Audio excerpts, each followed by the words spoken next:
Hello students, कैसे हैं। काफ़ी बच्चों का रिक्वेस्ट आई कि सर प्लीज़ एक लेक्चर वेक्टर पर कर दीजिए, क्योंकि हम लोग को कुछ कुछ कहीं कहीं पे प्रॉब्लम हो जाता है। Newton's law, friction, work energy कहीं पे भी आप लगाते हैं तो थोड़ा सा इश्यू हो जाता है। चलिए ठीक है, कोई दिक्कत नहीं। देखो वेक्टर को हम लोग फटाफट समझेंगे बेटा कि वेक्टर देखो दो तरह की क्वांटिटीज़ हैं। एक जिनमें खाली मैग्नीट्यूड बता के काम हो जाता है। जैसे आप किसी के पास गए, आपको कुछ आटा दाल चावल लेना था, आपने कहा 5 kg आटा दे दीजिए। अब 5 kg आटा दे दीजिए तो उसमें आपको और कुछ नहीं बताना पड़ेगा, ठीक है ना। वो जो आपका आटा उसने रखा हो वो 5 kg दे देगा। अब आप कह सकते हैं सर हमको ये भी तो बताना पड़ सकता है कि ये वाला आटा दे दीजिए, है ना। तो ये वाला आटा मतलब फिर वो कौन सा ब्रांड है। हम मास की बात कर रहे हैं। जैसे 5 kg आटा चाहिए तो 5 kg बताने के लिए 5 kg सफिशियंट है। अब लेकिन मान लीजिए हम एक दूसरी चीज़ करते हैं। आपका कोई फ्रेंड रेलवे स्टेशन पे आया हुआ है और वो आपको फ़ोन मिलाता है, कहता है यार मुझे तुम्हारे यहाँ आना है, कैसे आऊँ। तो तुम उसको बोल दो कि 5 किलोमीटर चलो, ठीक है ना। 5 किलोमीटर चलना शुरू कर दो बस। तो क्या वो आप तक पहुंच पाएगा? नहीं पहुंच पाएगा, है ना भाई। ये भी तो हो सकता है कि वो यहाँ पर हो, आपका घर है 5 किलोमीटर यहाँ, 5 किलोमीटर यहाँ, 5 किलोमीटर यहाँ, 5 किलोमीटर यहाँ, कहाँ को। तो ये 5 किलोमीटर के साथ आपको मेंशन करना पड़ेगा कि 5 किलोमीटर किस डायरेक्शन में उसे एग्जैक्टली चलना है। तो इस तरह की क्वांटिटीज जहां पर आपको मैग्नीट्यूड के साथ साथ डायरेक्शन भी बताना पड़े, these are called as vectors. और ये हम काफी छोटी क्लासेस से 7th 8th 9th से ही पढ़ते हुए आए हैं।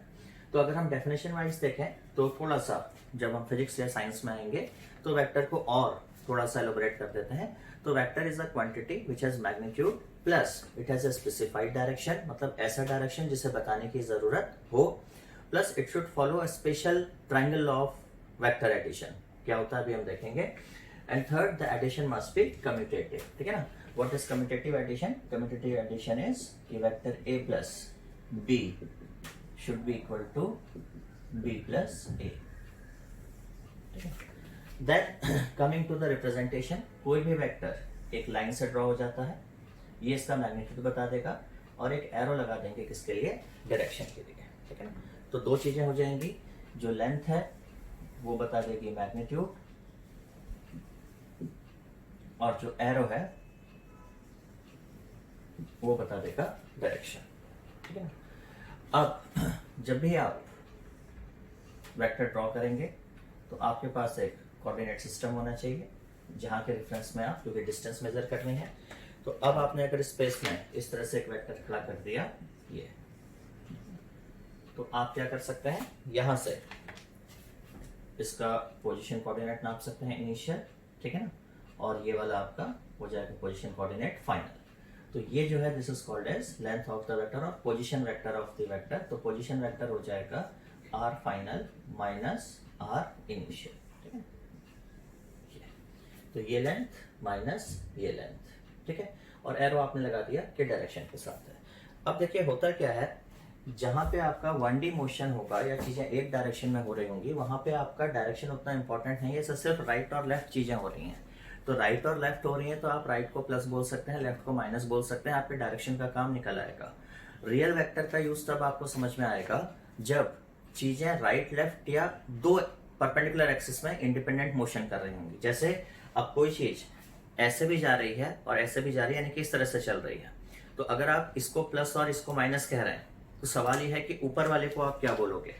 ऊपर वाले को भी प्लस और माइनस बोलोगे तो आप प्लस और प्लस में कंफ्यूज हो जाएंगे कि आपके प्लस का मतलब ये वाला था कि आपके प्लस का मतलब ये वाला था।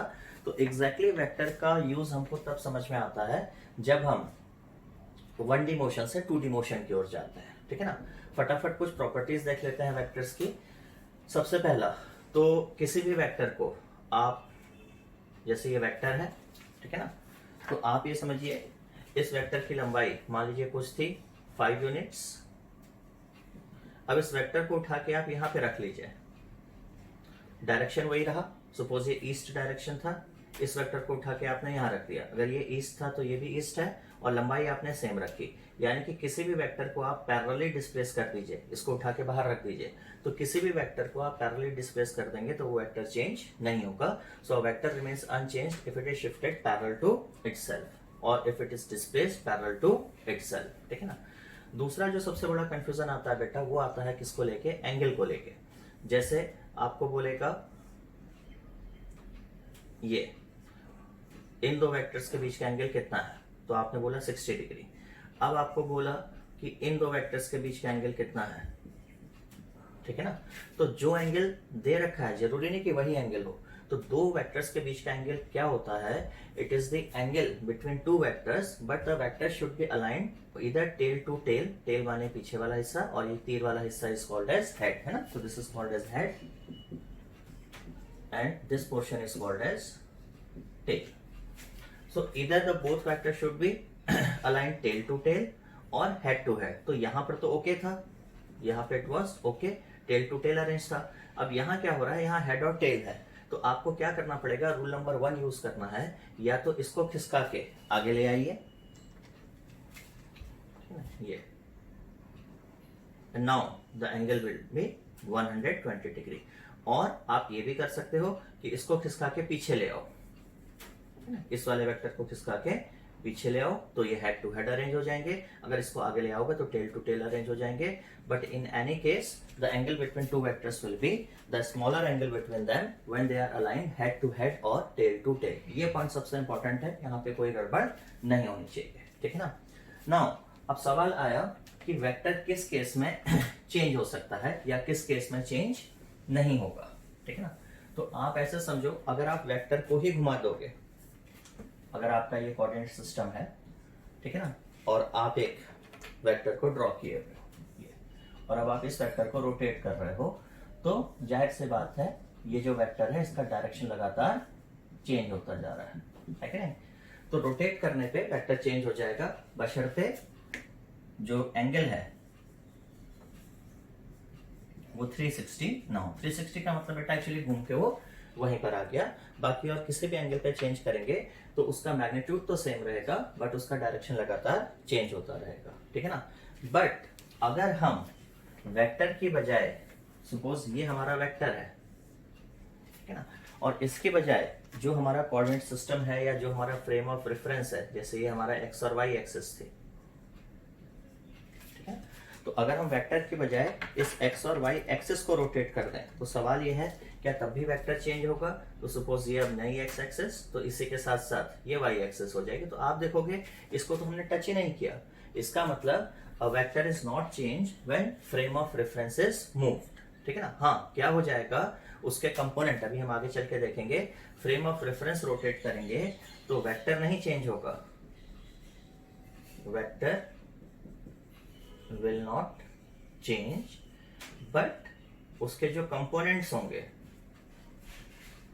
क्योंकि हमारी एक्स और वाई एक्सिस चेंज हो गई, components along x Y and z axis will change, ठीक है. So these are few properties of vector. इनको आप अच्छे से समझिए, नोट कर लीजिए, फिर हम आगे बढ़ते हैं. नाउ यूनिट वेक्टर का कॉन्सेप्ट समझते हैं. आधा यहाँ आधा आगे समझ में आएगा जब आप कंपोनेंट्स वगैरह भी समझ लेंगे.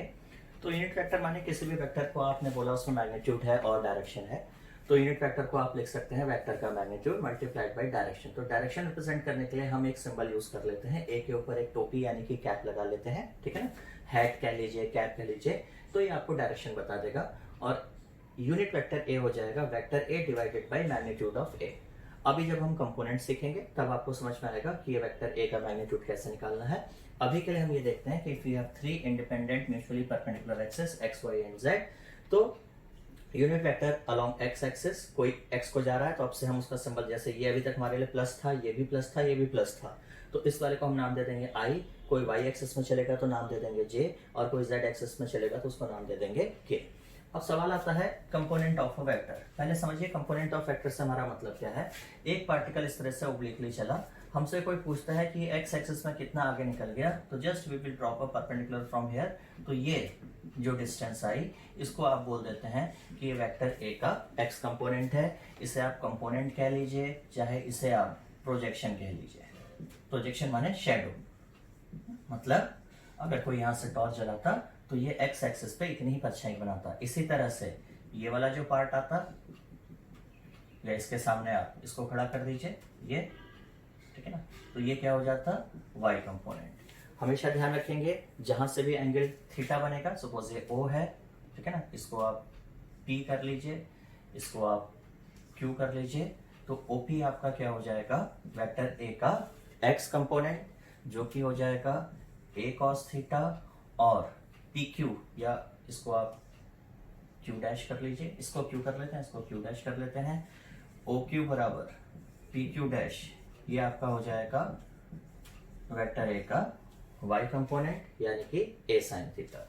और अगर आप इसको वेक्टर फॉर्म पे लिखना चाहते हैं तो आप बता दीजिए a cos theta x axis में है तो यूनिट वेक्टर i, और a sin theta y axis में है तो यूनिट वेक्टर आप क्या लगा देंगे, j। ठीक है, और इस तरह से ये आपका वेक्टर जो है लिख जाएगा। ठीक है, तो कंपोनेंट्स को समझना बहुत जरूरी काम है क्योंकि कंपोनेंट से आगे हर जगह पे हम लोग यूज करेंगे।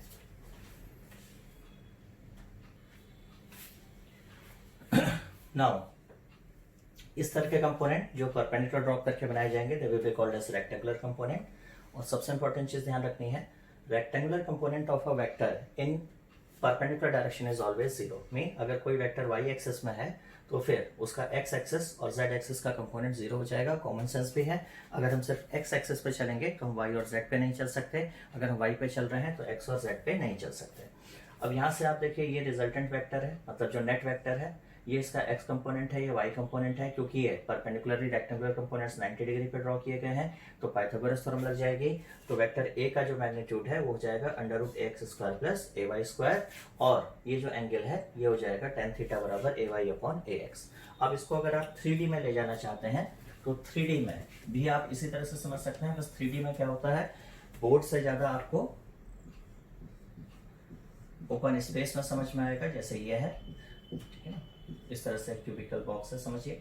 तो आपने क्या किया, आपने सबसे पहले ये फ्लोर है, आप फ्लोर पे यहाँ से यहाँ गए और फिर ये हाइट चले। ठीक है ना, तो ये हो गया x, ये हो गया y और ये हो गया z। तो ध्यान रखिएगा ये कितना हो जाएगा, x square plus y square का अंडर रूट, और ये एंगल 90 डिग्री है, समझे। तो जैसे आपका कमरा है तो ये आपके घर का फ्लोर है, तो आप यहाँ से, या ऐसे समझिए आप,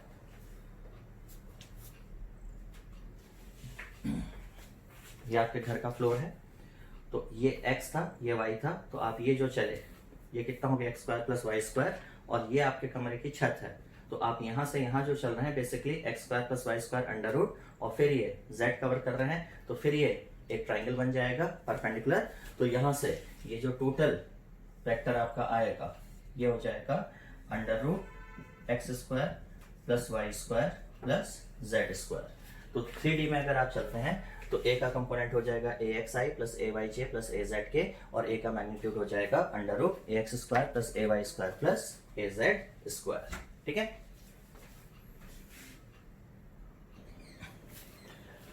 अब बेसिकली देखो बेटा, वेक्टर्स का हमको सीखना क्या होता है, दो या दो से ज्यादा वेक्टर्स हैं, एडिशन कैसे होगा, सब्ट्रैक्शन कैसे होगा, मल्टीप्लिकेशन कैसे होगा, है ना। डिवीजन हम लोग वेक्टर्स के केस में नहीं सीखते हैं। तो सबसे पहले देखिए एडिशन में आप ट्राइंगल ऑफ एडिशन देख सकते हैं या पैरेललोग्राम लॉ ऑफ एडिशन, दोनों एक ही चीज है। ट्राइंगल ऑफ एडिशन सिंपल है, आपको दो वेक्टर दिए ए और बी, पहला वेक्टर ड्रॉ करिए। ठीक है ना, नाउ पहला वेक्टर कौन होगा ये आपकी चॉइस है। ठीक है ना, आप चाहे वन को ए और बी वेक्टर दिए हैं तो चाहे आप ए को 1 मानिए चाहे बी को 2, वो आपकी चॉइस होगी। अब देखिए सबसे पहले हमने ए को वेक्टर 1 मान लिया, तो हमने ड्रॉ कर लिया वेक्टर ए, जहां पे वेक्टर ए खत्म हो उसके हेड से ड्रॉ कर लीजिए दूसरा सेकंड वेक्टर। और क्योंकि आपको पहले ही बता रखा है किसी भी वेक्टर को आप पैरेलली खिसका सकते हैं, ये हो गया। अब आप कहेंगे ए सर थोड़ा छोटा दिख रहा है, ठीक है लीजिए, अब बराबर हो गया लगभग। अब आप क्या करिए, स्टार्टिंग पॉइंट को फाइनल पॉइंट से मिला दीजिए, ये तो ये हो जाएगा वेक्टर a प्लस बी, इसको आप रिजल्टेंट वेक्टर भी बोलते हैं। ये हो गया वेक्टर a और ये हो गया वेक्टर b। ठीक है, सिंपल। और इस तरह से क्योंकि 3 पीसेस इन्वॉल्व हो जाएंगे और तीनों को आप ऐड देखेंगे तो आपको ट्राइंगल जैसा मिल रहा है, तो आप इसको क्या बोल देते हैं, ट्राइंगल ऑफ एडिशन। क्या है triangle of addition, two vectors जो दिख रहा है उसी के इंग्लिश बना लेंगे। If two vectors are represented by two sides of a triangle in order, in some order, जैसे आपने कैसा ऑर्डर लिया anti clockwise, then the closing side in opposite order will give the resultant.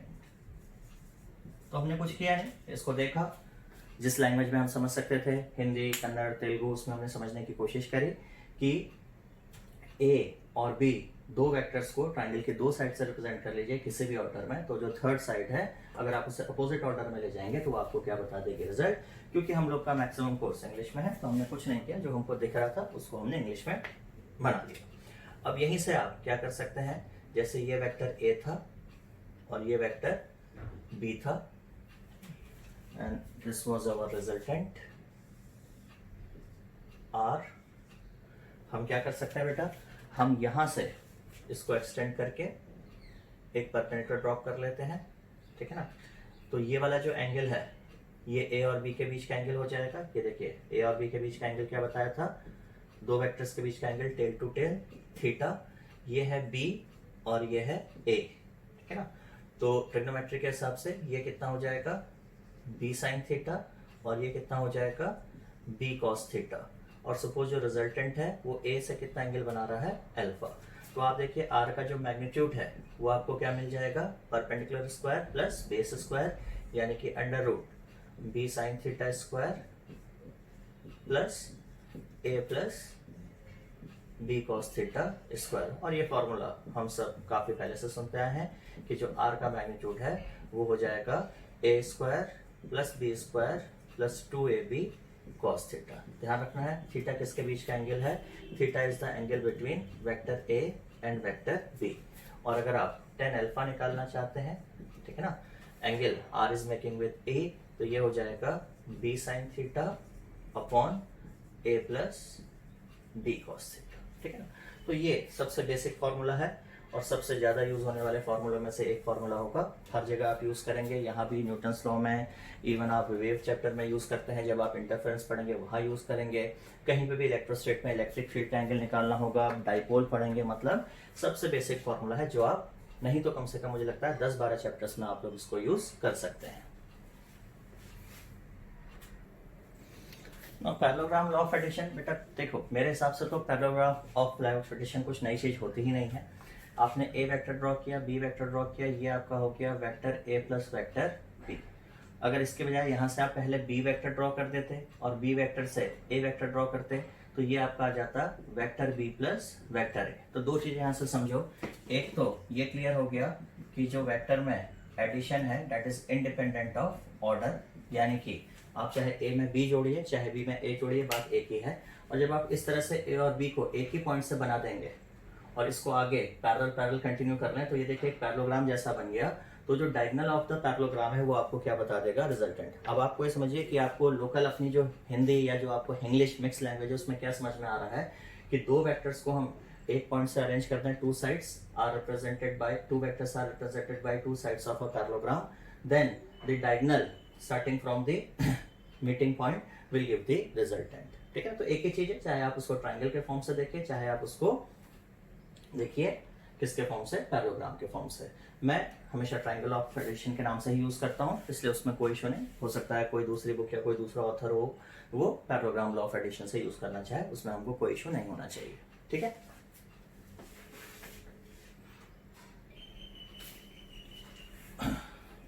Then कुछ special cases देखेंगे और vector में आपको special cases हमेशा बेटा याद करके चलने हैं, ध्यान रखिएगा।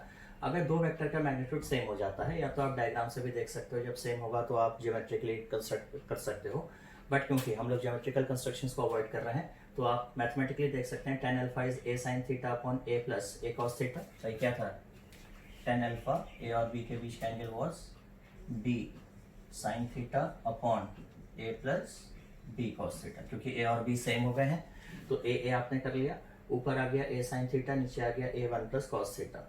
नाउ sin 2 थीटा कई बार बताया है, ये दो फॉर्मूले आप हमेशा याद रखिएगा। sin 2 theta is 2 sin theta cos theta and cos 2 theta is cos square theta minus sin square theta. इसको आप चाहें तो लिख सकते हैं 1 माइनस 2 sin स्क्वायर थीटा, और चाहो तो आप लिख सकते हो 2 cos स्क्वायर थीटा माइनस 1। तो यहाँ से 1 प्लस cos थीटा इज, तो यहाँ से देखो 1 प्लस cos थीटा कितना हो जाएगा 2 cos स्क्वायर थीटा। तो हमने साइन थीटा को लिख लिया 2 sine theta by 2 cos theta by 2 और 1 प्लस कॉस थीटा को लिख लिया 2 कॉस स्क्वायर थीटा बाई 2, तो ये हो गया tan थीटा बाई 2। अब याद रखने या समझने वाली चीज क्या है कि अल्फा आ गया थीटा बाई 2, मतलब resultant of two vectors of same या equal magnitude is at perpendicular bisector. और अगर आप उसका मैग्नीट्यूड निकालना चाहते हैं तो a square plus b square की जगह a square plus 2a cos theta 2a square 1 plus cos theta और 1 प्लस cos थीटा हो गया 2 cos स्क्वायर थीटा बाई 2, है ना। तो इसको आप क्या लिखते हैं 2a square 2 cos square theta by 2 का अंडर रूट, तो सारे पेयर बन गए 2a square cos square theta. तो आपने बाहर निकाल लिया 2a cos थीटा बाई 2। एक और चीज याद रखेंगे, अल्फा और बीटा क्वेश्चन में पढ़ लीजिएगा एग्जामिनर कहाँ से पूछ रहा है।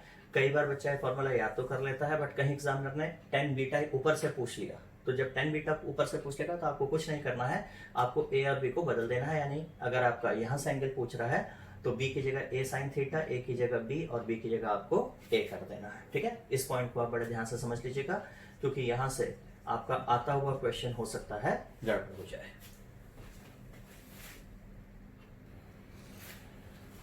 बेटा कुछ इंपॉर्टेंट पॉइंट्स को समझने की कोशिश करते हैं। मान लीजिए एक कोई पर्सन है, वो ये चला ए वेक्टर से, फिर चला बी वेक्टर, यानी कि पहले इतना चला फिर इतना चला और फिर वापस चल के वहीं आ गया सी पर। तो ध्यान रखिएगा इस तरह से, तो इसका मतलब वो जहां से स्टार्ट किया वहीं पर आ गया। तो कुल मिला के रिजल्ट क्या निकला, जैसे अगर हम इसका डिस्प्लेसमेंट पूछते हैं या कुछ भी पूछते हैं तो डिस्प्लेसमेंट हो जाता है 0। तो आप कहते हैं इसने चला तो सही है बट इसका जो रिजल्ट आया वो 0 आया। तो that means if 3 vectors are arranged, या चलिए इसको और जनरलाइज करते हैं, 2 वेक्टर, एक लड़का ऐसे चला और फिर वापस ऐसे आ गया, फिर से रिजल्टेंट कितना हो गया 0। अब एक ऐसे चला फिर ऐसे चला फिर ऐसे चला फिर ऐसे चला, ठीक है ना, ये फिर से रिजल्टेंट कितना हो जाएगा 0, ठीक है ना। तो हमको क्या समझ में आ रहा है, यहाँ पर 3 वेक्टर्स हैं, ठीक है ना, and 3 vectors are represented by sides of a triangle या पॉलीगन। फिर यहाँ पे 4 वेक्टर्स रिप्रेजेंटेड बाय पॉलीगन, यहाँ पे 2 वेक्टर्स, पॉलीगन या ट्राइंगल तो नहीं बनेगा बट उनके बीच का एंगल कितना है, यहाँ पे 2 वेक्टर्स के बीच का एंगल है 180 डिग्री। यहाँ पे देखोगे 2 वेक्टर्स के बीच का एंगल है 120, यहाँ पे देखोगे 2 वेक्टर्स के बीच का एंगल है 90 डिग्री। तो हमने क्या देखा कि if vectors of equal magnitude, ठीक है ना, पहली चीज, प्लस उनके बीच का एंगल 2 पाई बाई n, ठीक है ना, n vectors of equal magnitude and this is angle between 2 adjacent vectors is 2 pi by n। तो n वेक्टर्स हो, जैसे 3 वेक्टर्स हो तो एडजेसेंट वेक्टर्स के बीच का एंगल कितना हो जाए 2 पाई बाई 3 यानी कि 120 डिग्री। 4 वेक्टर हो तो एडजेसेंट वेक्टर के बीच का एंगल कितना हो जाए 2 पाई बाई 4 यानी कि 90 degree. So if there are n vectors of equal magnitude and angle between adjacent vector is 2 pi by n, तो आप आंख बंद करके कह सकते हैं उनका जो भी रिजल्टेंट होने वाला है a plus B plus C plus dot dot dot बराबर कितना होने वाला है 0 and they will form a closed polygon, ठीक है ना। तो इसका मतलब अगर आप तीनों साइड्स को वेक्टर्स की जो 3 साइड हैं they are forming a triangle and if we take all the 3 sides in the same order resultant will be 0, ठीक है ना। तो 3 वेक्टर्स, अब आप यहाँ पे ऐसे भी समझ सकते हो, आप इसमें से किसी भी 2 को वेक्टर समझ लो ए बी और ये थर्ड साइड को रिजल्ट समझ लो, ठीक है ना, दिस इज सी वेक्टर। अब आप देखो ऐसे आप क्या लिखते, ये सी वेक्टर होता, अगर आप इसका रिजल्टेंट देखते तो ये होता इसका रिजल्टेंट। तो एक चीज आपको समझ में आई, जो आर वेक्टर है that is negative of C vector. अब आप क्या बोलते थे, आप बोलते थे ए प्लस बी बराबर आर, ये यहां जाएगा तो A plus B minus R बराबर 0 और आर बराबर क्या है माइनस सी। तो इसलिए हम क्या कह रहे हैं ए प्लस बी प्लस सी बराबर 0, ठीक है। तो ये काफी सही पॉइंट रहता है, क्योंकि कई बार क्या होता है सिंपल सा क्वेश्चन आता है वेक्टर्स में जिसका आंसर एक्चुअली 0 करना होता है आपको। इसको आप नोट कर लीजिए, फिर मैं क्वेश्चन करके दिखाता हूँ। Just pause the video.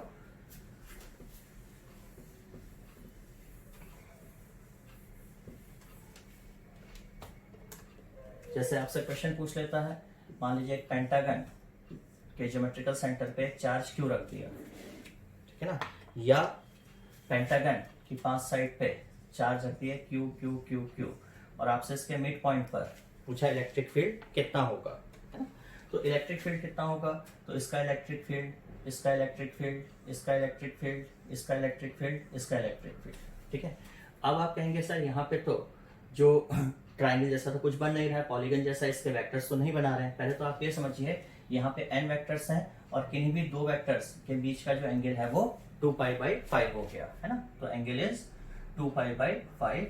तो इसलिए यहाँ पे आप जो नेट इलेक्ट्रिक फील्ड है वो सीधे कितना बोल सकते हैं, 0 बोल सकते हैं।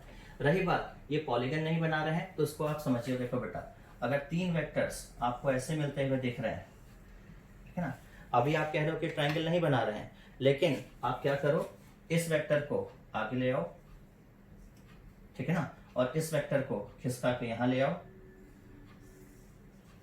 तो ये देखो 1 2 3, ये आपके क्या बना देंगे, ट्राइंगल। यानी कि कोई भी 3 वेक्टर जो को टर्मिनेटिंग हो, एक ही पॉइंट पे आके खत्म हो रहे हो, ठीक है ना, और उनका रिजल्टेंट 0 हो, तो दे कैन बी डिस्क्राइब या they can be drawn in form of a triangle, ठीक है। तो चाहे वो को इनिशियल हो चाहे को टर्मिनेटिंग हो, अगर उनका रिजल्टेंट 0 है तो वो कोई ना कोई आपका रेगुलर पॉलीगन बना देंगे। तो आपके लिए सबसे इंपॉर्टेंट ये बात समझना है कि अगर n वेक्टर्स इक्वल मैग्नीट्यूड के हैं और उनके बीच का एंगल 2π/n है, दो एडजेसेंट वेक्टर्स के बीच का मैग्नीट्यूड, तो आप आंख बंद करके सीधा रिजल्टेंट कितना बोल सकते हैं, 0। अब आप देखिए, दो वेक्टर्स अगर इस तरह से चल रहे हैं, a और इसी के आगे b हो गया, यानी कि थीटा कितना हो गया, 0। तो आप समझिए a प्लस बी, ठीक है ना, vector a plus B will be equal to mod of vector plus mod of b। क्यों?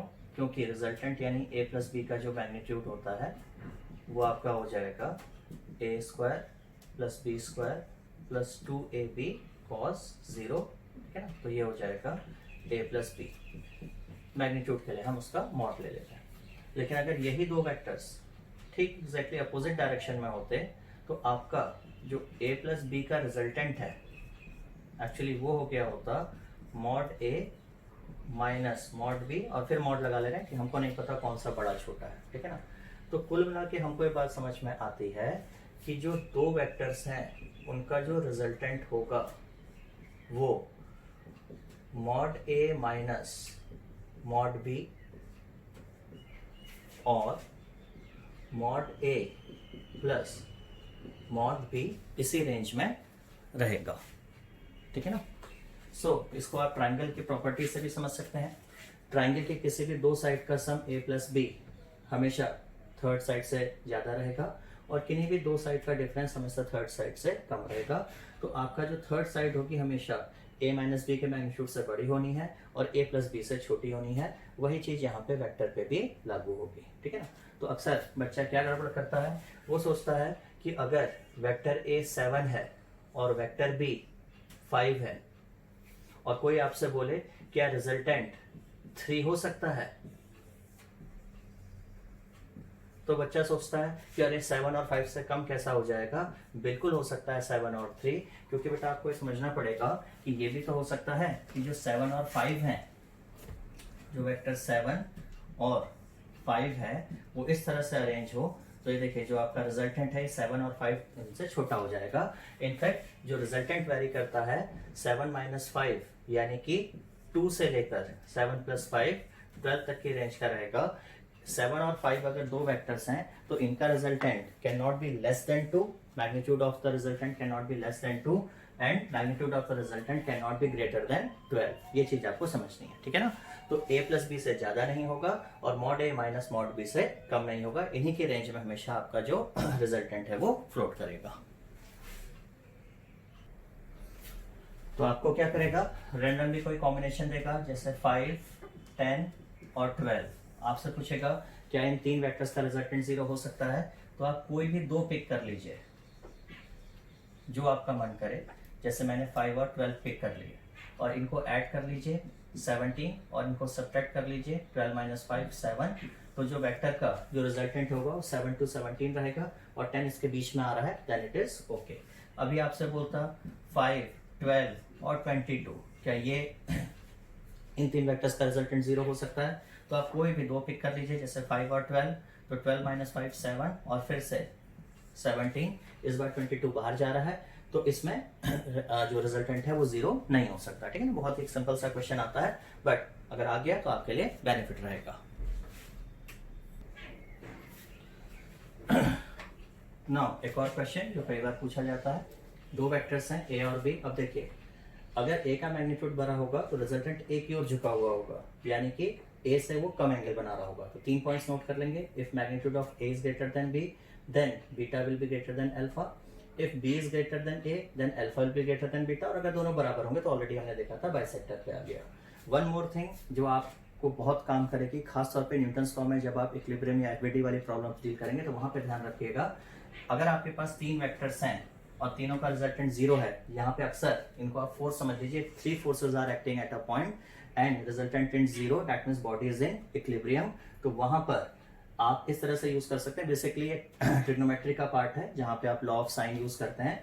तो वेक्टर और उसका जो अपोजिट एंगल होगा साइन लेकर, यानी कि a upon sine alpha will be equal to b upon sine beta will be equal to c upon sine gamma. इसको आप ध्यान से भी नोट कर लीजिए। अब हम नेक्स्ट लेक्चर में क्या करेंगे, इसके कुछ एप्लीकेशंस भी यूज करेंगे। ठीक है, now last thing to be noted in this addition part, आपके पास दो से ज्यादा वेक्टर्स हों, हम क्या करेंगे, सारे वेक्टर्स को कंपोनेंट फॉर्म में लिख लेंगे, एक्स वाई और जेड फॉर्म में।